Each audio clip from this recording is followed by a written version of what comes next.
The biggest surprise was how calm I felt. After the myriad of emotions that had washed over me over the past 24 hours, the icy calm was soothing to the point of hypnosis. My thoughts were interrupted. "Hey, buddy, want another beer?" The bartender here was not exceptionally attentive. I had been sitting on this very stool for the last hour and a half and was still drinking my first drink. The bar didn't make much money from me today. "Not now, thanks, maybe a little later," I replied casually, continuing to watch the reflection in the mirror of the couple in the back booth of this smoky establishment. The smell of cigarette smoke was a little strange. Obviously, the Midwest had not yet been caught up in the health craze that was sweeping the West Coast states. The place was old, with a warm, homely feel, with a lingering smell of smoke, old wood, and stale booze.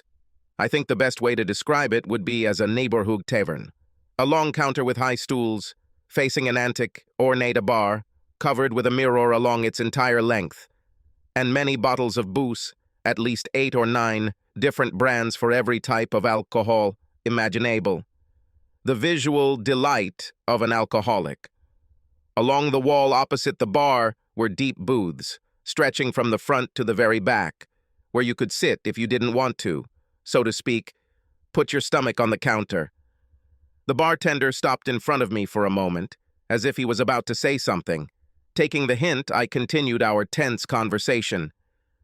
"I don't need any more drinks right now, but you can pass me that basket of popcorn," I said, and tipped him another $5 for his troubles. It was very important that he did not bother me about my drinking habits and did not offer me supplements. I had the only chair that allowed me to clearly see in the mirror the couple now occupying the last booth. This last booth was hard to see from anywhere else in the room, and I wasn't about to give up mine. All I knew about the male half of the couple was that his name was Will Hart. He was a year younger than me and graduated from Roosevelt High School in 1985. I also knew that he was a smooth-talking asshole and had a good eye for the ladies. The only thing I knew that he didn't was that his immediate future was about to turn into absolute darkness.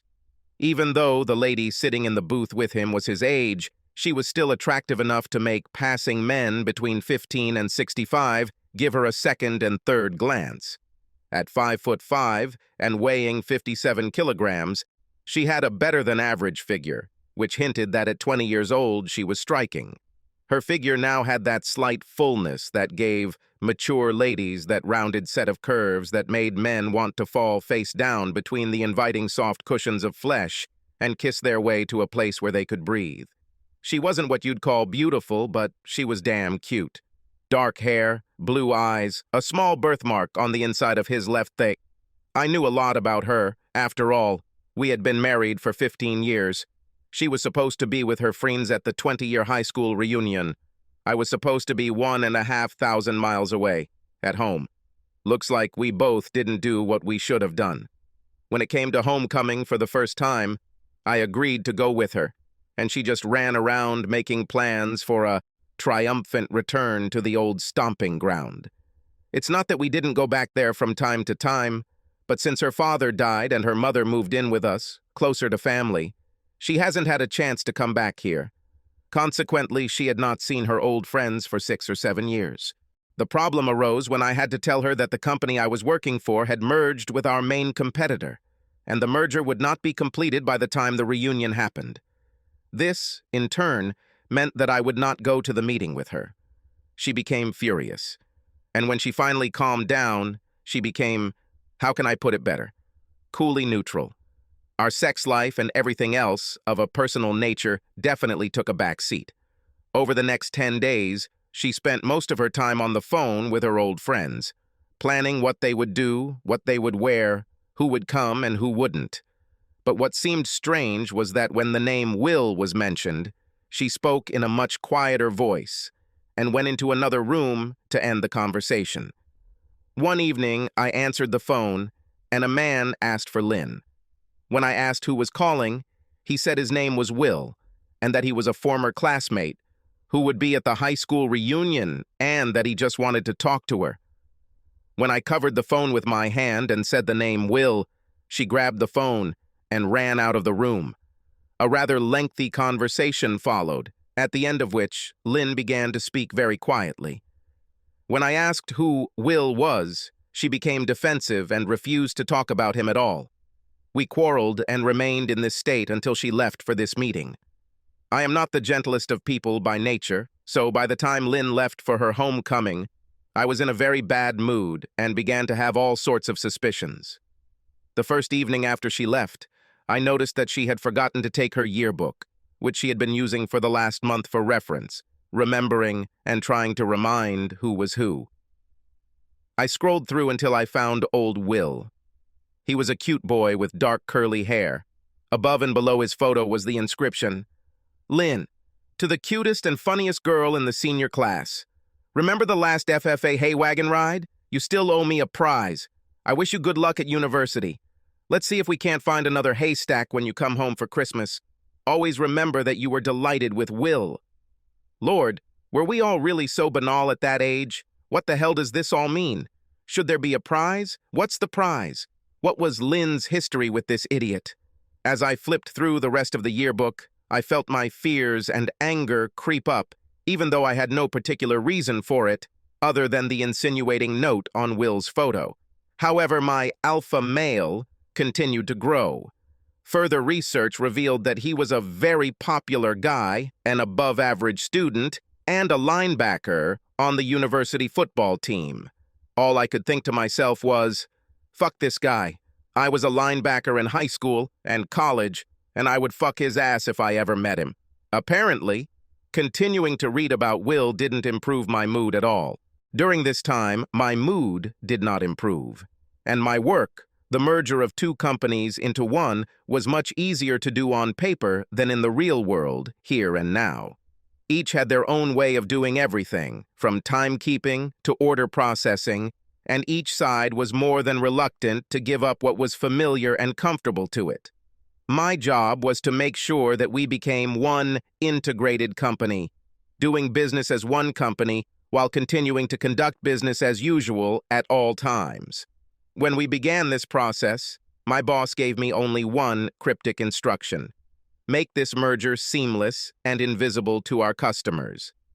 Easy to say, hard to do, so reluctant employees had to be encouraged and persuaded that 13 and 14-hour days were the norm. By the end of the day, I was as upset and angry as can be. What added fuel to the fire was that I called Lynn every evening after she left, and the only time I managed to catch her at her girlfriend's house where she was staying. She was very abrupt and evasive when I tried to make talking about how things are going and how she is feeling. The other 2 evenings, she was out with her friends, according to the babysitter who looked after her friends' children, and asking her to call me when she returned yielded 0 results. On the 4th night after she left, at 11 p.m., just after I had gotten out of the shower and sipped a cold beer, my only source of pleasure for several days, I received a call. When the call rang, I decided that it was Lynn who was finally calling back in response to my calls, and when I picked up the phone, I immediately said, "Hey, baby, how are you?" The startled male voice on the other end of the line hesitated for a moment before answering, "Excuse me, is this Jim Thornton?" Confused, I managed to answer rather stupidly, "Sorry, yes, I can help you."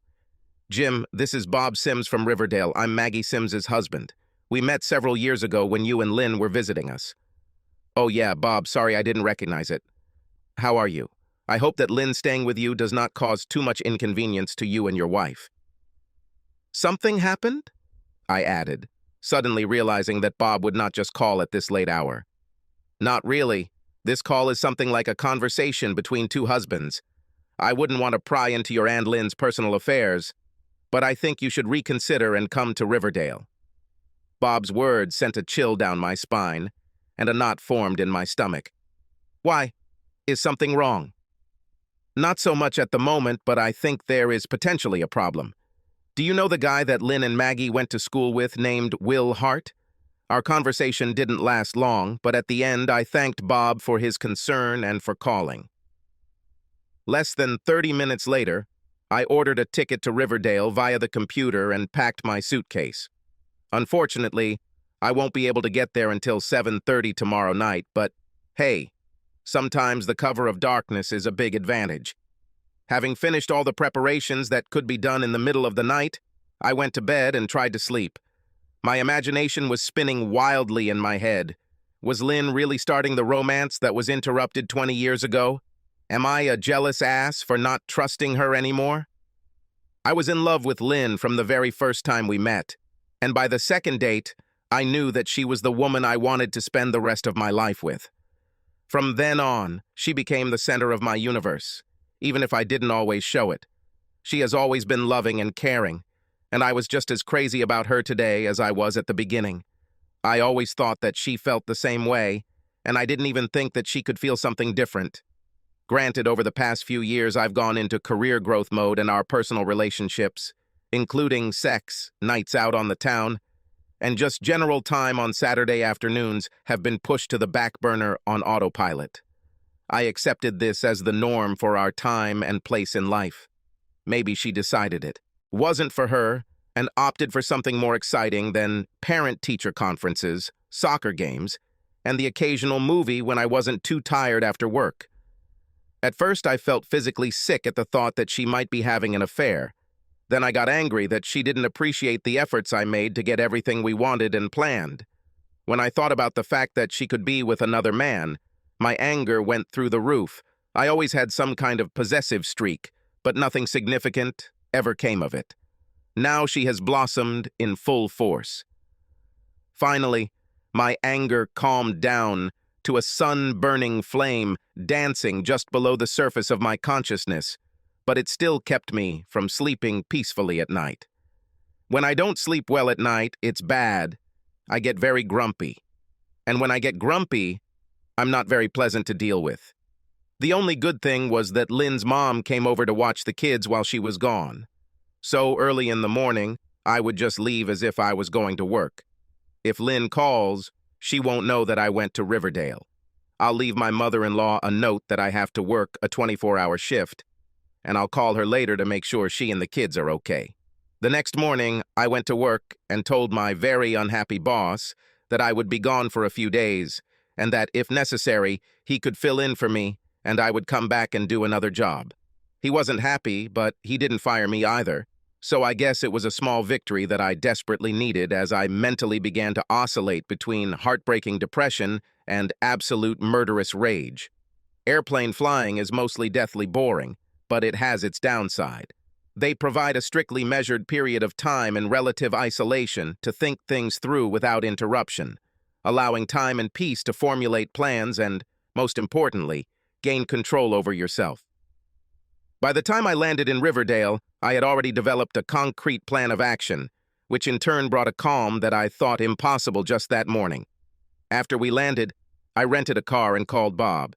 He said that they all got together, including my wife and Will, at a place called Clancy's, where they danced and drank. Having found the designated location, I quickly changed in the parking lot into nondescript jeans, a plaid shirt, and a baseball cap, and then quietly made my way into Clancy's lounge.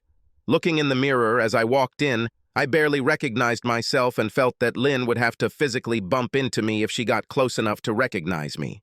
In all the years we were married, she only saw me in a plaid shirt a couple of times, and she certainly never saw me in a baseball cap. I never wore caps or hats because someone once told me when I was young that they caused baldness, and I developed a real aversion to wearing anything on my head. I never liked wearing a football helmet, but I forced myself to wear one when I played football, both in high school and at the small state college where I met Lynn. The fact that I was blonde further enhanced the illusion that I was losing my hair.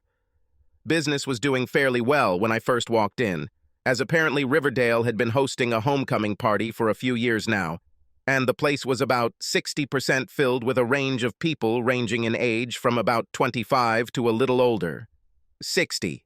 I learned from the bartender that Clancy's is a very old establishment and is frequented mostly by locals, or in this case, those who once lived here and have returned for one reason or another.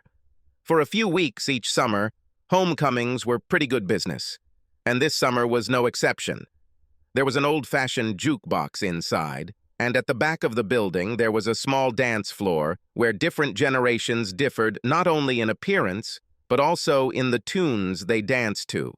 When I first saw my wife and Will, they were sitting in a back booth with two other couples, all in the same booth, one couple on each side, the only difference being Lynn and Will, sitting opposite each other. In the first hour of my stay there, the six of them drank, danced, and generally just talked, as befits old friends who have not seen each other for a long time. In one of the couples, I recognized Bob and Maggie, the ones with whom Lynn lived, but I did not know the others. Bob looked around the room from time to time as if he was expecting someone, but even when he looked straight at me, there was no hint of recognition. It was probably a good thing, because I didn't want Lynn to know I was here right now, and I don't know how good an actor Bob would be if he noticed me. Around 10, the crowd began to thin out, and I sat down at my favorite place at the bar with my back to the booth in which they were sitting. At this time, both couples stood up, apparently saying goodbye. Bob told Lynn something like she needed a ride home, but he and Will made it clear that he would take her home later since they were going to be staying a while longer. So, I was still drinking my first beer and eating my third or fourth bowl of popcorn since I arrived. At first, they sat across the table from each other, sipping drinks and talking. As time passed, it was clear from gestures and body language that the conversation was becoming more serious. Will reached across the table and quietly stroked the back of Lynn's hand and forearm with one finger, while he made some important remarks, to which she nodded her head from time to time or responded with a quiet single word. Damn, I wish I could hear what they're talking about. I didn't know exactly what the words were, but I'd seen enough to recognize a bitch trying to lure her prey into a trap for the evening. The flames of my anger burned brighter, but nothing happened yet, and I was content to be patient and watch events unfold. If things hadn't gone any further than that, I would have called Lynn on her cell phone later that evening and told her that we had finished the project and that I would be in Riverdale tomorrow to stay with her for the rest of the homecoming events. That way I would demonstrate that I wanted to be with her without her knowing that I was spying and getting angry again. In this situation, I began to relax and felt better. It seemed like she wasn't going to forget that she had a husband and 2 kids at home, and I wouldn't have to kick old Will's ass. My optimism was dashed when suddenly he stood up, walked over to the bar next to me, and ordered another round of drinks for the 2 of them from the bartender, Mike. I noticed he was drinking beer, but Lynn was drinking gin and tonic, a bad sign since at home it was her favorite cocktail when we went out and planned a bout of active sex when we got home. While Will stood next to me, I crouched low in case Lynn was looking in our direction. Now was a lousy moment to be discovered. He looked at me casually and remarked, "Are you from here?" "No, I'm from the West Coast, just solving a family problem." "Are you from here?" "Not anymore. I graduated from high school and returned here only for the 20-year reunion, for the first time since I left school." "Are you having fun?" "Not really yet, but I have a feeling things will change soon," he replied with a determined grin. Around this time, Mike brought his drinks and he returned to the booth, but instead of sitting in his original seat, he slid into the booth next to Lynn. Between his comment and this new arrangement of them, my mood became even darker. Raising my head, I shouted to the bartender, "Hey, Mike, give me another stout." He grinned as if he had won some kind of prize, saying, "Sure," then walked over and placed the beer in front of me. This time I slipped him $10. I would soon need Mike on my side, and he, like all employees in such establishments, had his eye on the money. Meanwhile, the asshole led Lynn to the jukebox and fumbled for quarters while she chose a song. Standing there, they held hands like high school students, holding each other firmly. They danced to a few fast musical numbers. Then a slow romantic tune started playing, and they hugged and swayed slowly in the far corner of the dance floor. Soon Lynn had her arms around Will's neck, and he grabbed her ass with both hands. By the end of the song, he had gone so far as to cup her buttocks with both hands. Another slow tune began, and she seemed to try to push him away a couple of times. But he was persistent, and after a few minutes, she gave up any protest. They whispered occasionally, but were mostly silent. Lynn pressing her face against his chest and him burying his face in her hair as they danced slowly across the floor. During all this time, people gradually left Clancy until there were only a half dozen or so left scattered throughout the establishment. I motioned to Mike and handed him a folded $50 bill so he could get a good look at it, then leaned closer to him across the counter. "Do you have a security camera around here somewhere?" He looked down at Grant's face on the bill for a second, then quickly looked over his shoulder and replied, "Yes, there are half a dozen hidden in the ceiling niches, and one in each parking lot." I handed over the bill.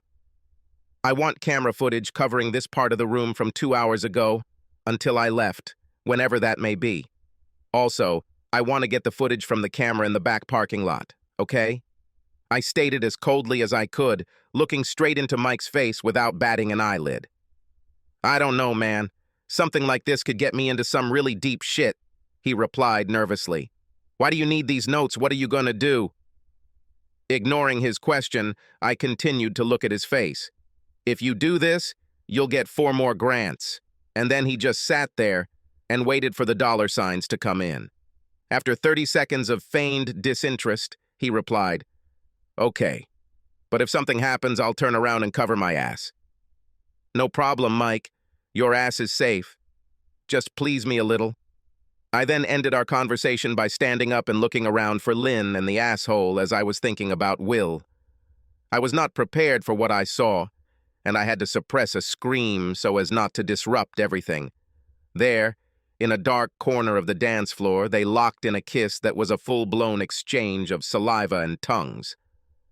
I was about to intervene when Lynn pushed the ass off, abruptly returned to their booth, and sat down. She seemed stunned when Will slid in next to her and wrapped his arms around her, whispering something that seemed to calm her down, and she leaned against him with her eyes closed as they quietly sipped their drinks. They sat there for a while until he turned her to face him and pulled her towards him for another searing kiss. She tried to resist again, but eventually gave in and returned the hug with equal passion. It took all my willpower not to drag her out of the booth, kick her in the ass, and then kick this asshole's ass right in the middle of the hall. In front of me was the woman I loved more than my own life, the mother of my children, behaving like some kind of hormonally hypertrophied high school student. The surprise intensified, and while I was watching the reflections in the mirrors, his hand appeared on her chest and began to slowly stroke first one, then the other breast. When there was no objection, a hand pulled down her dress and bra, exposing her breasts to anyone who happened to look in their direction. Then he leaned down and began kissing her breasts as she seemed to melt.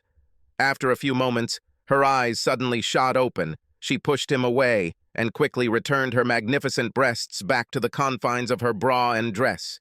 She became visibly angry and pushed him away, giving him a verbal beating at the same time. He remained impassive until she finally ran out of steam, and he sat silently and smiled at her for a few more moments. Then, smiling like a Cheshire cat, he shrugged and launched into what looked like the publicity stunt of the century. She listened with an angry face until what he was saying finally improved her mood, and a small smile appeared on her face. Whatever he said must have worked. In the end, each one smiled at the other, although Lynn sometimes shook her head. He must have played his big card after all, because, although I didn't hear a word he said, it was obvious that she had finally, reluctantly, agreed to what he was selling. What happened next was the most shocking thing I have ever seen in my life. Lynn slid sideways into the booth until her back was against the wall and propped her feet up on the seat, so she was facing the asshole and her back to the outside end of the booth. Looking around the room as far as she could see from the back of the booth, she lifted her dress up to her waist, revealing her bare legs and the turquoise lace panties she was wearing. Will stared at her like a little kid in a candy store, grinning from ear to ear and bouncing contentedly in place. She then started to pull her panties down. I sat in paralyzed silence. So far, I've been able to explain Lynn's actions as just a whim of the moment. A kiss and a little body rubbing. The result of too much drinking. Disappointment in me for not coming with her, and a long wait to possibly meet her ex-guy. I could still quite come to terms with what had happened up to this point. Now I had serious doubts that my marriage would last through the night. Pain, humiliation, and anger washed over me in alternating waves as I sat silently and watched. Under the asshole's gaze, she slipped out of her panties. She returned to a sitting position on the bench and handed the elegant piece of clothing to the now grinning Will. He leaned slightly in her direction, took a deep breath and made a remark that made Lynn's face red and earned him a good-natured slap to the face. With these words, she asked him to move away and headed to the ladies' room. Will looked at the evening's prize and placed it in the inside pocket of his sports jacket and then started doing those "it's time to go" moves. Finally, I recovered from the shock and was able to move and breathe again. It's time to take some action before this shit goes any further. Looking around, I found that there was no one in the bar except the bartender and the three of us. This is good, because if the situation gets out of hand, witnesses will become a real nuisance. I motioned to the bartender and he sauntered over to where I was sitting. I pointed my thumb over my shoulder towards the last booth. "Mike, bring these two lovebirds a drink at my expense, okay? But change the lady's drink from gin and tonic to Bailey's on the rocks." Bailey's on the rocks was what Lynn drank as the last drink of the evening when we went out. She said it calmed her stomach and saved her from a hangover. I always thought it was bullshit, but it seemed to work for her. But what the hell? Then I put another 20 on the table while Mike did his thing and took the drink to the asshole. Lynn appeared just as Mike was explaining where the drinks came from and to whom. He pointed in my direction as he explained, "Will saw me and thought I was just a drunk from the bar making a friendly gesture. But Lynn had a strange look on her face as she alternated her gaze between the Baileys and me. I didn't turn around. I just looked in the mirror from under my baseball cap. Lynn and the asshole were sitting next to each other in a booth and exchanged a few words when he shouted to me, "Hey, buddy, why don't you come over and have a drink with us? We're just about to leave, but we wanted to thank you for your generosity." I slid off the bar stool and sauntered over to them, keeping my shirt collar up and my baseball cap pulled down over my eyes. When I approached the table, the asshole stood up and extended his hand for a handshake. "My name is Will, and this is Lynn." I pushed my cap to the back of my head, straightened up, not accepting the outstretched hand, and looking straight into Lynn's eyes answered, "Hello, honey. Are you having a good time?" There was absolute stunned silence for a moment. Then Lynn turned white as a ghost, let out a strangled cry and dropped her glass, breaking it and splattering Bailey's all over the table and her dress. The asshole immediately realized who I was and stood silently, opening and closing his mouth like a carp at the bottom of a fishing boat. If I hadn't been so angry, I would have laughed out loud. The look of panic on both faces was more than comical. I don't know what I looked like, but whatever it was, it must not have conveyed a feeling of joy and smiling. Lynn backed into the booth as far as she could, and her companion for the evening looked like he was about to jump out. "Do you mind if I sit down?" I asked kindly, and, without waiting for an answer, sat down opposite. After another second or two of silence, Lynn found her voice and began a rapidly babbling string of questions. "Jim, what are you doing here? Why didn't you tell me you were coming? How long have you been here? What you—" The asshole simply turned his head, looking first at me and then at the exit from this establishment, the expression on his face alternating between fear and belligerence. I raised my hand for silence, cutting Lynn off in the middle of what she was trying to say. "Hey guys, calm down. Let's just sit for a minute and get to know each other. What do you say if we have another drink?" Then I turned and motioned for Mike to come over. The two now sat in stony silence, their minds racing to understand what I was up to. "Mike, get us another drink." And then, in the most sarcastic tone I could muster, "And do you have anything we can use to clean up this mess?" My wife was so happy to see me that she spilled her drink. Then I turned to her companion and, smiling my best salesman smile, extended my hand. "We don't know each other. I'm Jim Thornton, Lynn's husband." He took my hand in a short squeeze, like a hot horseshoe. "I'm Will Hart, Lynn's former classmate. I came to the alumni meeting. So this is you? The famous Will Hart? Well, it's good that we can finally put a face and a name together. I didn't go into detail, but I'm sure my fake sincerity didn't escape him. After a second or two, when I hadn't said anything else, Will spoke up. I don't really need another drink. I haven't touched the first one. And it looks like you and Lynn need some alone time together. No, old man. Stay where you are, I answered calmly, but with a clear hint of poison in my voice. My wife and I need to discuss something, but for such a close friend as you, nothing is secret. By this time, the tension had become so strong that you could feel it on your skin. Lynn went completely silent and just looked at me in absolute panic. The asshole tried to look anywhere but at me. Mike brought a fresh round of drinks and a rag from the bar to clean up the spilled Baileys. I just sat quietly while Mike did his thing and smiled at them both across the table. It was strange how quiet it suddenly seemed after the constant din that had been in the background all evening. I might appear calm on the outside, but on the inside I was a seething cauldron of emotions. Anger, pain, fear, confusion. All this washed over me like alternating icy and scalding hot water. Mike finally finished clearing the table and returned to the far end of the counter. He clearly sensed my need for privacy. Taking a long sip of cold beer, I put the glass on the table and looked intently at Lynn. Well, Lynn, what were you saying? She flinched at my question and began, What are you doing here? I came to see my beautiful wife and protect my territory, but it seems a little late, I answered, winking slyly at Will. Lynn caught the wink and spoke. Jim, it's not what it looks like. I can explain everything. We were just having drinks and talking about old times when Will and I were classmates and we hadn't seen each other since the summer of our graduation. We didn't do anything wrong. Yes, man. We drank quietly and made up for lost time over the past 20 years. Lord, how guilty the couple looks.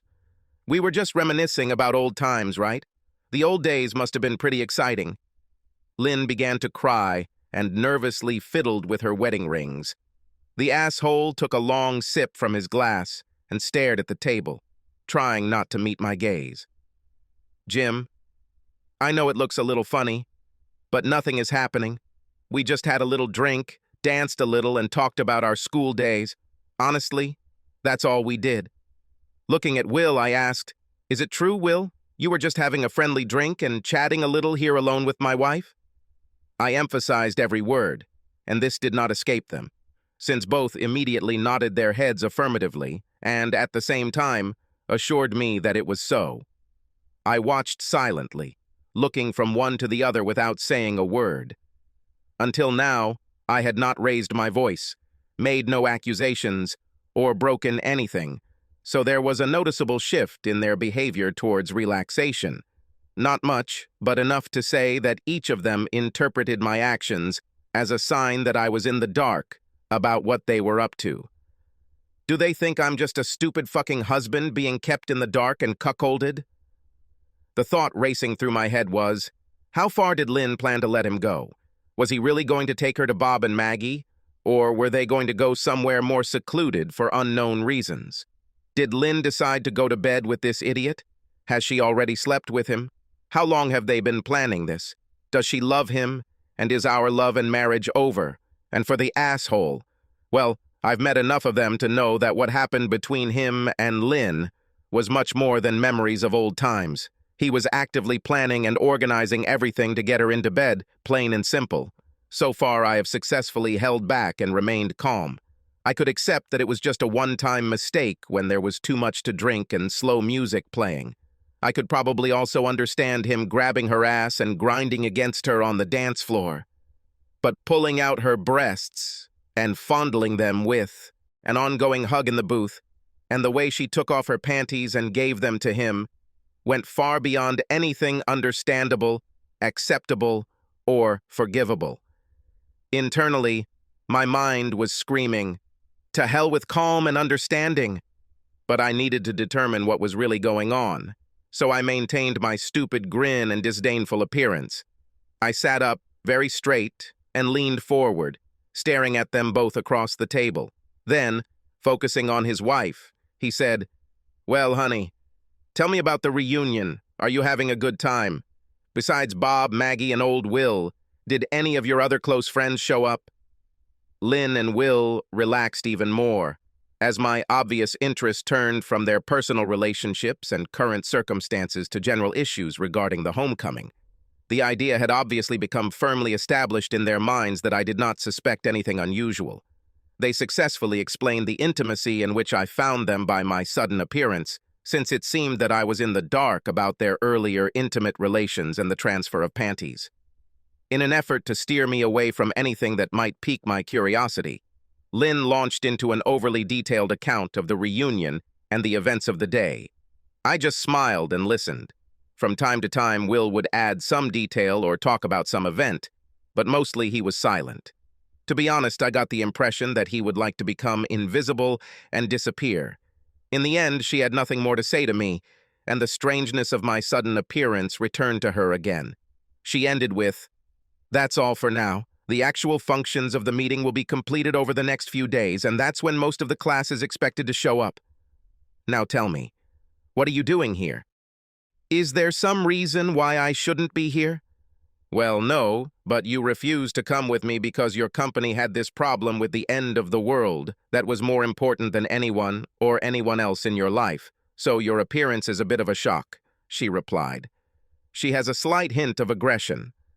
"Did you finish earlier than expected?" "No, I'm not finished yet. Just thinking about how I'm breaking my promise to you by leaving you here alone.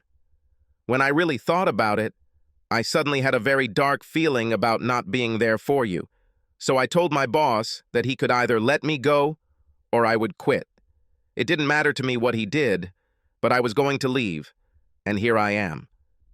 She raised a concerned eyebrow, asking with genuine concern, "What if he fires you? What will we do then?" "I don't know, and it doesn't matter. The only thing that matters is that I'm here with you now," I answered with all the feigned sincerity I could muster. Now Lynn looked at me with genuine concern. She knew that I had a very good job, and she liked the reward of a large income. She could quit her job and stay home with the kids, have the house she wanted in the neighborhood she liked, plus everything else. My coming here, despite the consequences, now shed a whole new light on the situation, and the way I acted was more than a little out of character. God, I hope this doesn't cause any problems with your work. The potential cost of my stay here slowly began to dawn on Lynn. Perhaps coming to the high school reunion wasn't as important as she thought. "How did you two find this place?" I asked out of the blue, looking around as if I was seeing this place for the first time. I wanted to shift the conversation to what's happening here. Lynn chimed in, explaining that this was a typical drinking spot frequented by locals during their school days. Today they came here with Bob, Maggie, and another couple, since they lived in Riverdale and were regulars here. "Will, why did you come to the meeting so early? Do you have a family here in Riverdale?" Lynn no longer has family here, but she wanted to come a few days early to visit her old friend Maggie. I waited for his answer as if I was sincerely interested in him. Startled, Will cast an almost imperceptible glance at Lynn. "Yes, my parents live here in retirement, and I came to spend a week with them before the start of the homecoming events. I didn't expect to see my classmates before, so you can imagine my surprise when I ran into Lynn and Maggie at the mall yesterday." Lynn's eyes widened, and she flinched at Will's offhand comment. She knew that I was aware that he was coming to the homecoming and that he had called Lynn a few weeks ago to chat. This guy didn't know when to keep his mouth shut. I looked straight at Lynn, who stared at me like a child who had been caught in the cookie jar. "As I understand it, you were friends with Maggie and Lynn at school. What was Lynn like at that time?"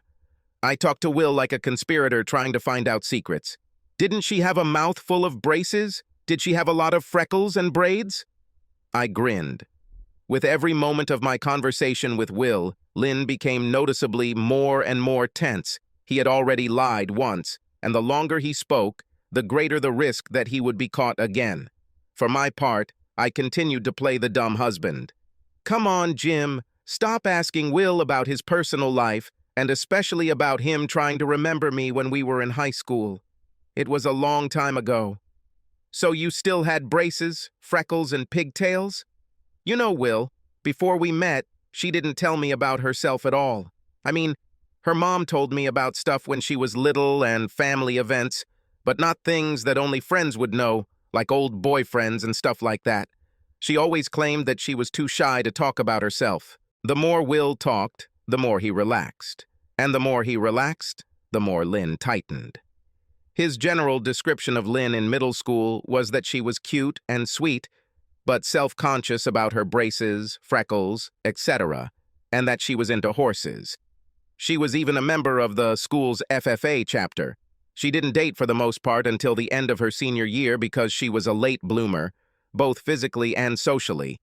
It turned out that Will's parents owned a large farm near the city, and he was also a member of FFA. I pretended to hang on his every word, laughed at all the funny moments, and we compared football stories when the topic came up. Lynn sat mostly in uneasy silence, occasionally objecting to something Will said or adding a little to the story. She wasn't happy about being the topic of conversation. His last story about Lynn was about an FFA-sponsored hay wagon ride at the end of their senior year, just before graduation. As soon as he mentioned the joy trip, Lynn turned pale and tense, and then loudly asked him not to tell the story. I, of course, encouraged her to tell. The story goes that Lynn didn't drink at all, but she was teased into drinking the cheap fruit wine the boys smuggled on the trip. After taking a sip, she decided that the drink was pretty good after all, and as the evening went on, she became considerably less reserved as she sat in the back of the van. No details were mentioned about what less restrained meant, but her personal participation in the evening's activities was interrupted when she vomited on another girl, Will, and 2 other boys. The adult chaperone intervened and eventually called Lynn's parents. Her parents were unhappy, and consequently, she was punished with house arrest for the rest of the year, except for graduation ceremonies. She wasn't allowed to see or talk to Will or any of the other students on the van ride, and so she hadn't seen or spoken to him since, other than hurried goodbyes and yearbook signings on the last day of classes. By telling this story, many answers fell into place for me. I laughed at the story like it was the funniest thing in the world and commented that Lynn still doesn't drink alcohol. Will softened and smiled like the cat that ate the canary. Lynn kept looking at me for any signs of concern, and I simply winked back at her. "Girl, wait until I tell our friends at home about this." "Damn it, Jim. Don't you dare tell that story. It'll embarrass me to death." "Lynn, I bet you throwing up on that joyride wasn't the highlight of the evening, was it?" I answered in a tone devoid of humor. Lynn turned pale. If that was even possible, Will suddenly seemed less relaxed, and I wasn't smiling at all. The story was funny, but my comment brought everyone back to the present. Suddenly, it became very quiet. The discomfort became palpable. "Will, let me out. I need to go to the ladies' room." Lynn broke the silence and almost pushed him out of the stall, hurrying to get to the door with a large F sign in the middle. Lynn stomped purposefully across the dance floor and disappeared into that inner sanctum where women retreat when stressed. Will and I watched her go until she disappeared. "I guess I better get out of here. It's getting late and I'm having a hard time sleeping in this damn motel I'm staying at off the freeway," Will announced. "I thought you were staying with your parents." "I'm staying in the city. I love them very much, but it's impossible to be alone in my parents' house." His comment instantly brought my anger back to the surface, and I thought to myself, yeah, he's an asshole, for example, for bringing home someone else's wife and getting her into bed. "I'll walk you to the door. I need some fresh air. And as far as I know, Lynn, she's locking herself in the bathroom for half an hour until she gets over her embarrassment about the whole trip thing." I laughed. As we headed toward the side door into the parking lot, I called out to Mike. "Hey, Mike, I'm leaving in a few minutes. Bring me these notes, okay?" He nodded in response, stood up from his chair, and headed into the back room. Will walked out the door and I followed him into the nearly empty parking lot, still only my rental car and my 2-year-old BMW. Perhaps in an attempt to make idle conversation or suddenly having a vague recollection, Will turned to me and casually asked, What records do you want from Mike? Oh, CCTV footage on the dance floor and in the booth where you sat tonight. I answered as casually as possible and waited. Soon a light came on in Will's head, and he turned to me with an expression of understanding and concern. Walking out the door, I let go of the control I had been holding over the anger I had been holding all evening and let the dog off the leash. The surge of adrenaline was intoxicating. "Hey, Jim!" was all he had time to say before I punched him in the stomach as hard as I could with my right fist, after which I stood in front of his nose and growled like an angry dog. "Listen here, idiot. You will not receive any prize from my wife, not tonight, and never while she is my wife. If this little interlude results in me and her breaking up, then after that you can do whatever you want with her. But you need to know something. If Lynn and I get divorced because of this, I will hunt you down and put you down for a long time in hospital. If we stay for this meeting over the next few days and I just find you at the same end of the room as her, I will beat you like a drum. You understood me." He shook his head up and down, but didn't make a sound other than trying to suck in air, trying to regain his breath. "One more question. Did you sleep with her? Slept with her in high school?" "No. She got sick before we got this far." He croaked. "Have you slept with her since she's been here?" "No." "Did you plan to do this tonight?" "Yes." "I'll ask you one more question or two. If you don't tell the truth, I'll beat the crap out of you. Understand?" I nudged him lightly with my knee to get his attention. "Did she agree to go to your room and have sex with you, or did she indicate to you that she would do so?" "Not really." "What the hell does that mean, asshole?" "She seemed okay with a little cuddling, and when she had a few drinks, I was able to cuddle her a little. But eventually, she always seemed to explode and make me stop," he croaked as hard as he could. "Then why the hell did she give you her panties?" He rolled his eyes, as if he wanted to avoid answering, but knew he couldn't. "That was the promise she made to me on that trip, before she got sick. In middle school, I collected panties as prizes from my conquests, but before I could get her into bed that night, she started puking all over everyone. Tonight, I persuaded her to give me the prize for old time's sake. I slapped him on the cheek to get his attention, then opened the car door and pushed him into the driver's seat.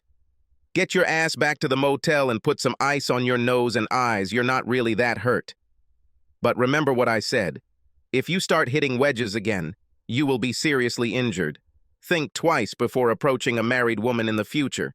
Sooner or later, you will be killed."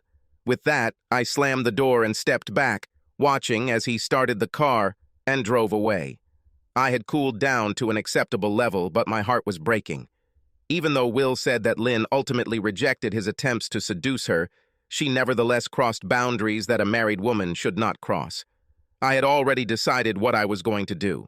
So I put the green lace panties in my pocket and went back to the bar. Lynn came out of the ladies' room just as I was handing another Benjamin to bartender Mike for the tapes. Luckily, he put them in a bag, so she had no idea what they were. She came up to me and looked around. "Where is Will?" He suddenly didn't feel very well and decided to return home. She looked at me puzzled, but didn't say anything. "Are you ready for another drink?" "I don't think I want anything else to drink. I've got Bailey's all over my clothes, and I'm a little in the mood to continue the party." Her last remark almost put me over the edge.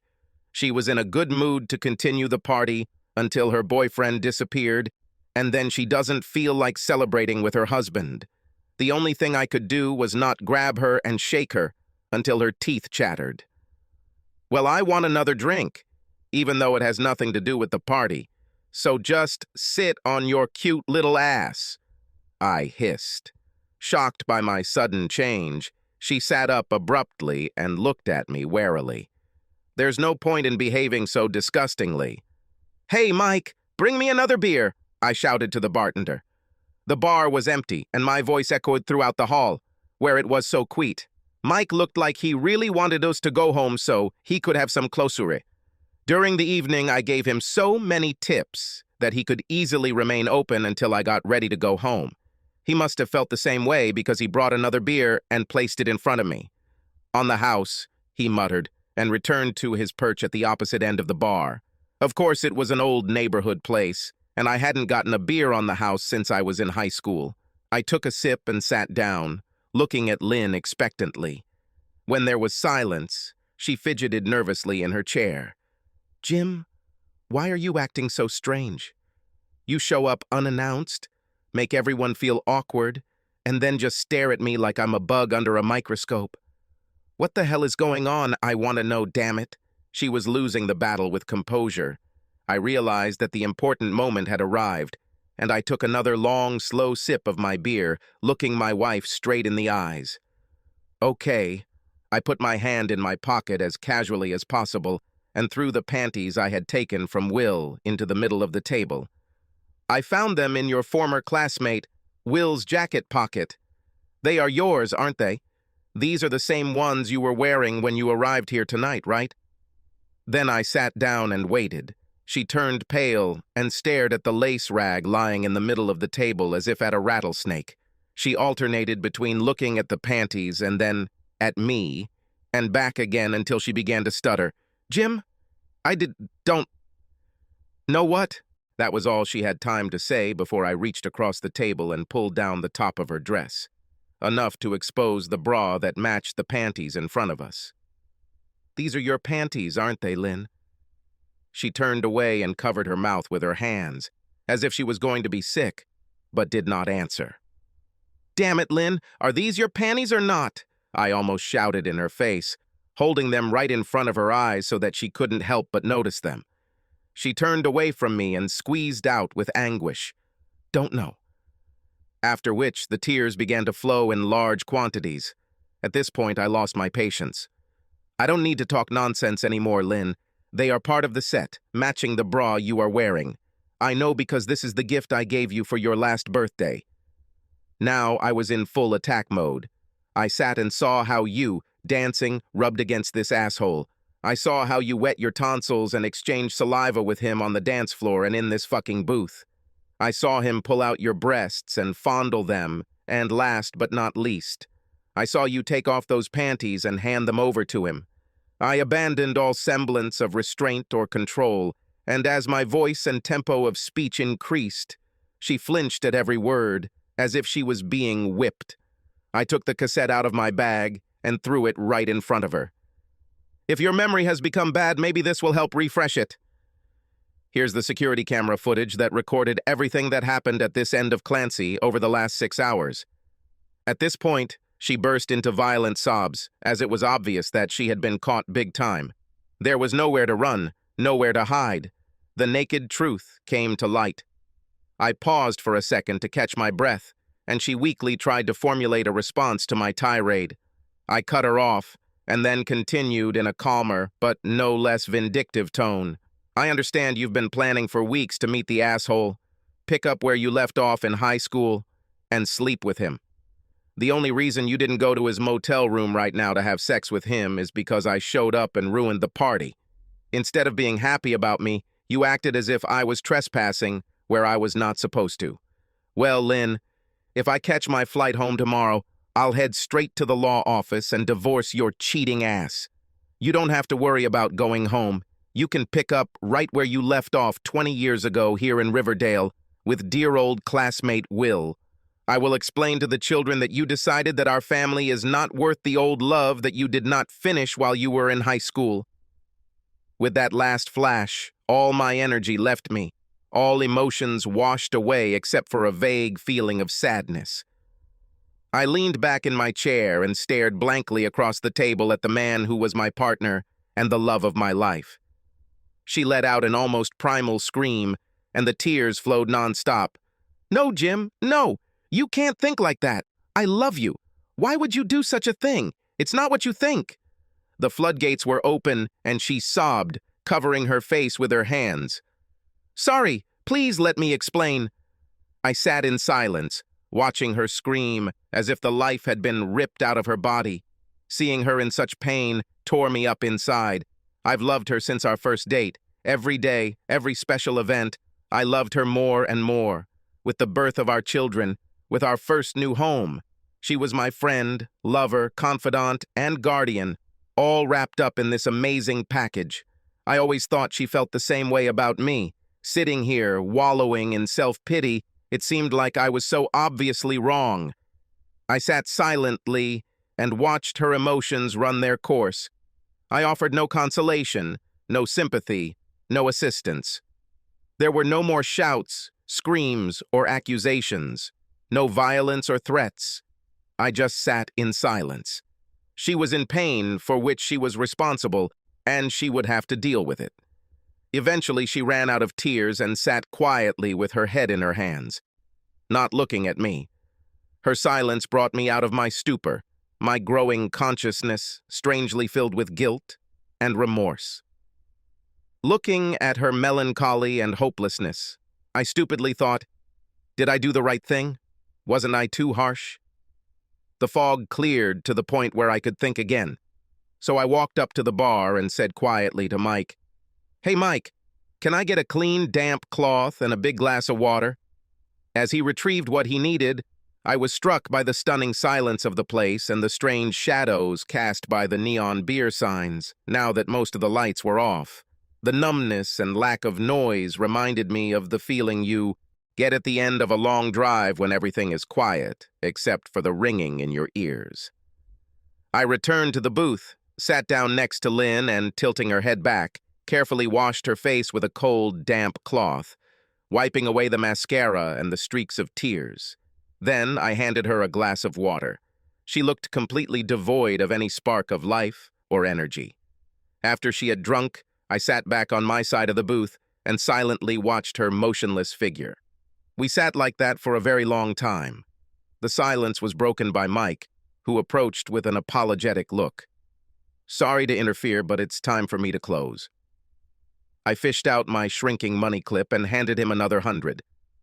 "Can we sit here for another 30 minutes until you close? Leaving right now would actually be bad for us." He looked at the bar, then at the money, and finally at Lynn. "Of course, but I'll turn off the lights and lock the doors. I don't want to attract late-night drunks who might want to come in for a nightcap." "Thanks, I appreciate it." Mike left and got to work locking the building.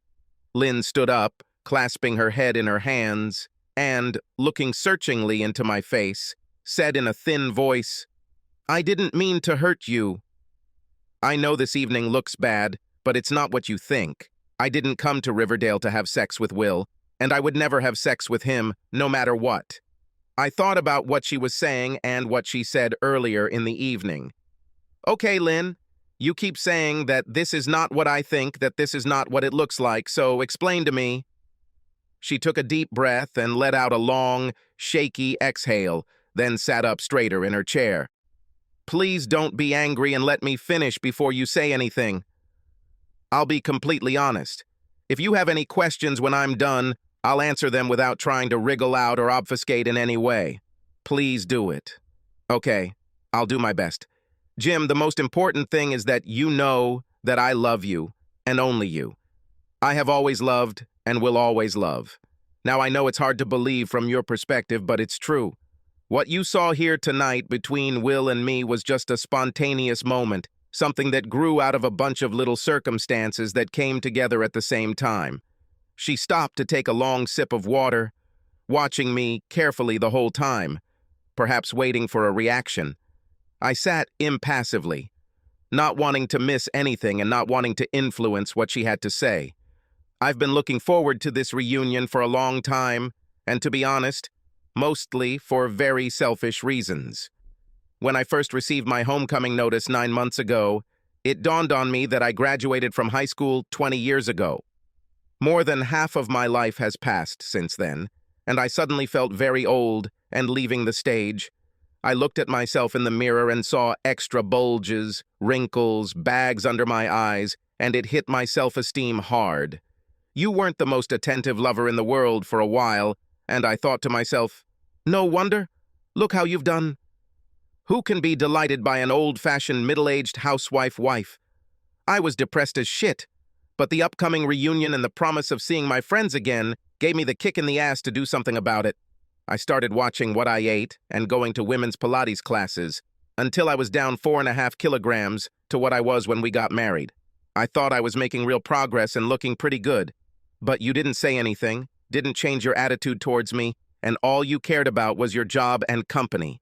This infuriated me, and I slowly began to boil over the fact that you were not paying attention to me and were taking me for granted. When you canceled your trip to meet me, that was the last straw. I decided that I would go alone and have a good time alone. Now, before you say anything, no. I didn't plan on being wild and pretending to be single, but I fully intended to have a good time, including dancing, dinner, and a few drinks with old classmates. I decided that although I am old and married, I am not dead. I kind of took a time out from being a mother and wife with all the accompanying activities and responsibilities. I'm telling you this now so you know what kind of mood I was in when I left here. She stopped and looked at me, as if expecting some kind of answer or comment. When I didn't say anything, she continued, "Obviously, I need to explain myself about Will. In high school, he was a real find. He was good-looking, quarterback of the football team, homecoming king. On the other hand, for most of high school, I was a short, boyish girl with braces and freckles. None of the boys even looked at me, let alone Will Hart. We heard all these stories. He was in great demand among the ladies, and they lined up for him. I could only dream about dating him, and this continued for most of high school. My senior year changed all this. I began, as they say, to bloom. I got all the right spots filled in, my braces came off, and my freckles didn't seem that big of a deal anymore. The big problem was my complete lack of experience up to this point and my parents watching me like hawks. I joined FFA because I was crazy about horses. Will joined because his parents owned a big farm east of Riverdale, and all the farm kids seemed to join FFA as a matter of course. Suddenly, after Christmas break of my senior year, Will, the girl terror, as we secretly called him, began to notice me, and from time to time stop and chat amicably. I was the most excited student at Roosevelt High just because he was talking to me. During this time, I managed to go on dates with several other guys, but he never asked me out. I was still very shy and was often teased for having a secret crush on him. She stopped to take another sip of water. My story, for lack of a better term, with Will was short and incomplete. It happened at the FFA graduation for high school students. Each year, the FFA director would take the high school students on a hay wagon ride around town, ending with a party and dance at school. I found myself in the very back of the wagon, under the straw, with Will and half a dozen other really popular high school boys and girls. Will was very attentive, giving me all his attention, and I found myself in a one-on-one situation with Will, the storm of girls. I was included in the popular inner circle, and my head was spinning with surprise. One of the boys took out a large bottle of fruit wine. Until that moment, I had never drank alcoholic beverages and timidly refused when they offered me a bottle. The others began to tease me about being a good girl and a child, so naturally I relented and drank. It tasted a lot like fizzy soft drink, so I drank more. The bottle was passed around a couple of times, and soon I felt dizzy, and everything seemed out of focus. Will put his arm around me, and we started just talking, holding hands, then a little teasing exhalation into my ear, and finally, a whole lot of kissing and hugging. I was a complete newbie to this boys and girls thing, and Will was very smooth and experienced. It was subtle and slow at first, but suddenly his tongue was halfway down my throat and he pulled out my breast. I was shocked. I had never done anything like this before, and I screamed for him to stop and pulled away. He simply smiled and looked around at the others, took another sip of wine from the bottle, then handed it to me. I remember that I was embarrassed to act like a little child, so I took another big sip, and after that I don't remember anything except that I had very new and pleasant sensations happening in my body. Lynn fell silent. Her mouth opened and closed a couple of times, but no words came out of her. She was clearly in a difficult situation. Jim, it's hard for me to talk about this. We never really talked about our sexual experiences before we got married, and I feel terribly uncomfortable doing this. Lynn, while neither of us were what you'd call experienced when we got married, we weren't complete virgins either. The moment we decided we loved each other and would get married, everything we did before we met was accepted as our past. Besides, we should now know each other well enough to talk about anything without trepidation. I feel comfortable telling you things, and I'm disappointed that you don't feel the same way about telling me things. Maybe if we had been more open with each other, this conversation would not be happening now." After that, I fell silent and looked at her again, waiting for her to continue. She again began fiddling with her rings, and then, without looking at me, she continued her story from where she left off. My mind was disconnected from my body as I was aware of what Will was doing, but I didn't seem to have the ability to resist. We hugged for a while, and Will became bolder and bolder until he unbuttoned my bluesy and started kissing my breasts. No one had ever done this before, and my body loved it, even as my mind screamed at it to stop, that it was wrong. But I didn't resist. I just moaned and let him do whatever he wanted. Finally, I emerged from the fog with my panties down, dangling around one ankle, legs spread wide, while he was ready to have sex with me. When I realized what it was, my conscience finally overcame my desire, and I tried to get up. When he tried to hold me, I began to resist even more, and something in my body must have not liked the sudden movement, because I vomited right in his face. Because of all the screaming and yelling that followed, the teacher in charge of the team stopped to find out what was going on. I remember desperately pulling my panties up before the teacher would get to where we were, all the while emptying the last of the contents of my stomach on everyone within a couple of meters. You know the rest of the story. The teacher called my parents, and I was taken home in complete embarrassment and put under house arrest forever.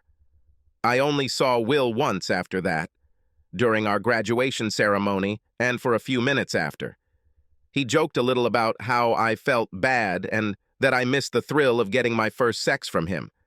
He also said that I owed him panties as a prize, even though we didn't actually have sex.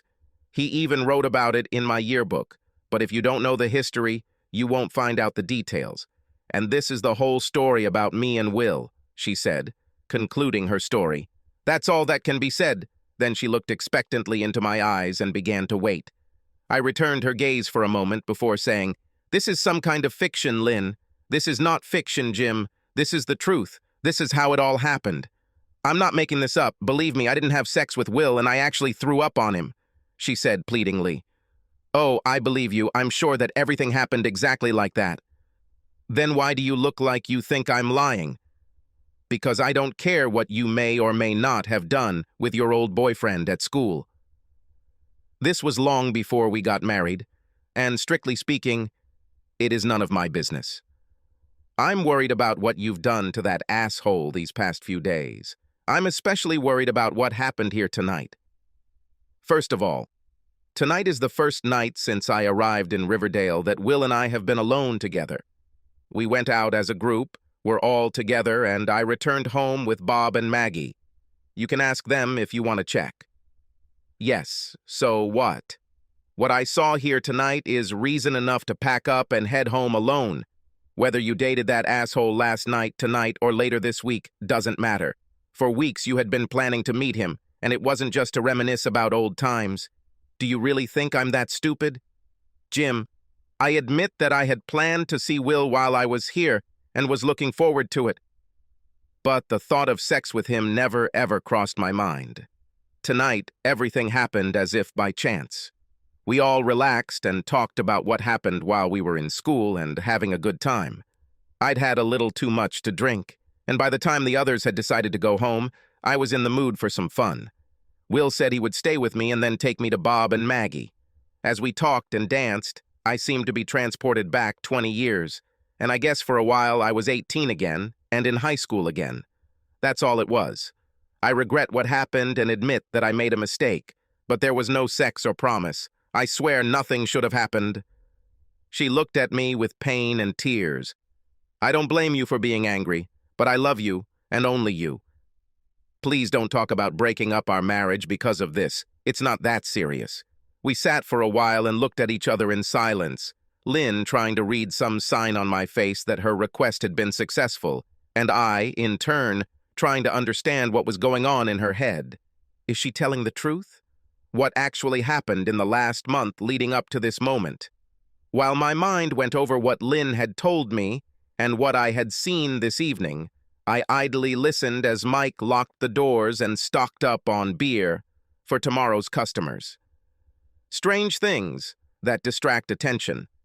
Lynn, if you think that what I saw with Will tonight wasn't something serious, then I believe that you and I have a significant gap in our basic beliefs about what it means to be married. It may have been not that serious to you, but to me it was as serious as a damn heart attack. Did you really think I wouldn't mind you dancing in the dark, grinding against that asshole and trading spit with that smarmy son of a bitch? What reasoning made you think that if he stuck his tongue down your throat and tore at your breasts, that was normal? By this time, I had lost control of myself again and attacked her with renewed pain and anger. She answered my interrogation with obvious pain. "Jim, please stop. I had no plan to do anything against you and our marriage. I just got carried away for a moment but kept everything under control. It was just hard to concentrate between the drinking and the desire to be young again. At least for a little while. I already told you that there was no sex, there were no plans for sex, and regardless of my state of mind, there would be no sex. I would never allow this. Will knows that I'm happily married and have a family, and I'm sure he respects that." Then she looked at me and tears rolled down her cheeks. I lifted my panties and held them in front of her. "Do you know where I got them?" She turned away, lowered her head, and whispered, "No. I took them from Will. They were in his jacket pocket. I sat and watched as you pulled your legs up on the booth seat, lifting up your dress.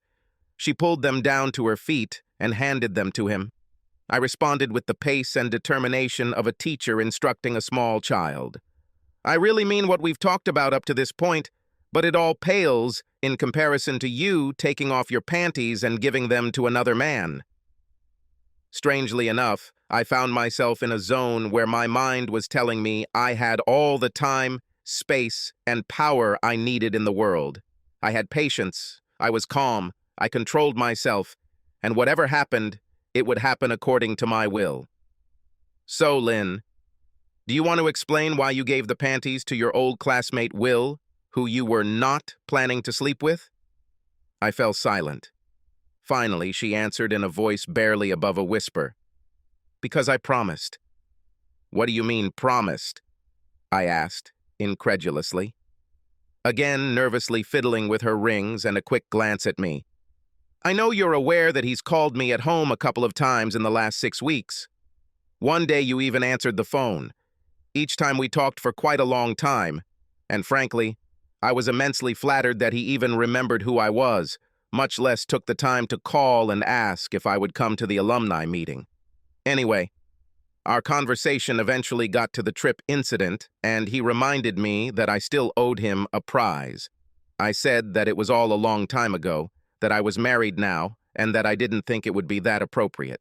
He just laughed and said that there was no statute of limitations for receiving the prize, and that we could talk about it at the alumni meeting. He teased me a little, saying that I hadn't changed much from the shy girl I was 20 years ago, and then he calmed down. Tonight he brought it up again and didn't want to change the subject. He reminded me that the last time we saw each other was during his yearbook writing, and that I promised him that the next time we see each other, he can claim his prize. He accused me of breaking my word, and that it was the least I could do after I threw up on him in the hayloft. We had a bit of back and forth until I finally relented and said I would give him my panties for old time's sake. Then he started saying that they weren't very valuable in themselves, and that if I just gave them to him, it wouldn't be anything special. At that moment, I regretted that I let go of the asshole in the parking lot so easily, and promised myself that if the opportunity presented itself, I would correct my mistake. You know what he needed, don't you, Lynn? Yes. Well, say so. Say this so that later, when we try to sort out this nonsense, there will be no misunderstandings between us. He hinted that he wanted to have sex with me. But I made it clear that this will not happen. Made it clear! Did you make it clear? This son of a bitch didn't hint at anything. He was on a deliberate campaign to get into your pants. Made it clear, you say? Damn it, Lynn, are you really that damn naive? I was on edge again. Once I had everything under control, she pushed the right buttons to drive me crazy again. No, Jim, this shouldn't have happened. I told him no way. I told him that if he continued like this, I would call a taxi and go home and never see or speak to him again. In the end, he agreed that if I gave him the panties, he would forget about it. And you did what he asked? I asked, shaking my head in surprise. Yes, I didn't want to hurt his feelings, and after all, I promised him that he would receive his prize. She answered in such a way that it sounded noble and logical. Jim, I gave my word. Then she sat down and looked at me expectantly, as if she had just explained everything. I sat stunned for a moment, unable to believe what I had just heard. Lynn, do you think I'm the dumbest bastard in the world? Or are you the most naive 38-year-old woman on the entire planet? No, Jim. I know for sure that you are far from stupid, and I may have been a little slow in understanding Wills's plan, but I think you're making a mountain out of a molehill. I'm sorry for letting things get a little out of hand, okay? So let's leave it at that, please.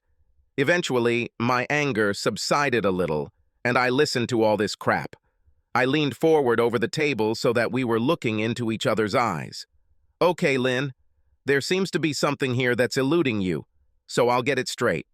You described your actions here tonight as not very serious, and that things were just slightly out of control. Well, you should think about how serious they might be for me, because as far as I'm concerned, you cheated on me and broke your marriage vows. I mentioned divorce for a reason, so it's time for you to wake up and really understand what's going on here.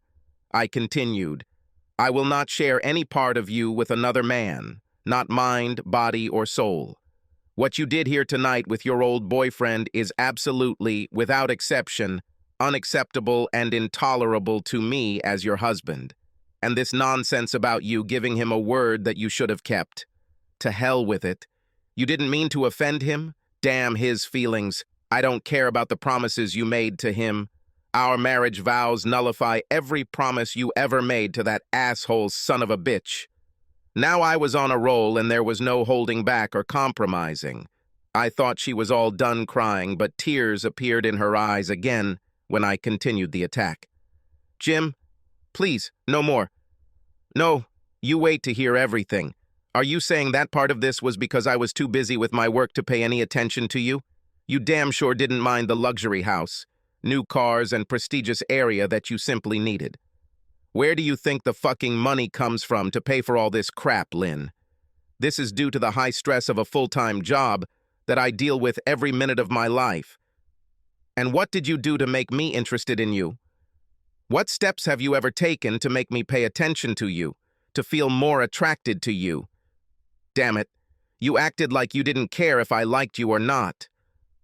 On another note, how would you feel if our roles were reversed and my old college friend Marianne Laporte and I were sitting here tonight and you were watching us from the bar? Would you consider me swapping saliva with Marianne and fondling her big breasts as nothing serious?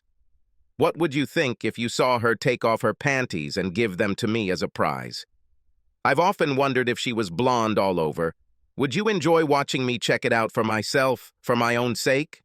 Is it okay if I tell you that I'm just going back in time for a while because I'm starting to feel old and not as handsome as I was in middle school?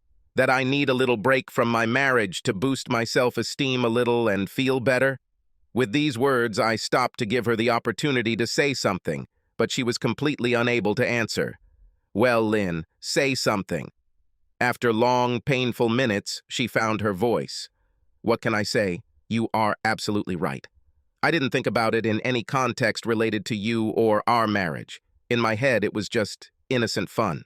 I thought a little dirty dancing and everything else, as long as I didn't have sex with him, was just a little naughty and frivolous. And the thought of you doing all this with Marianne Laporte is simply unbearable. If our roles had been reversed, I would have been devastated.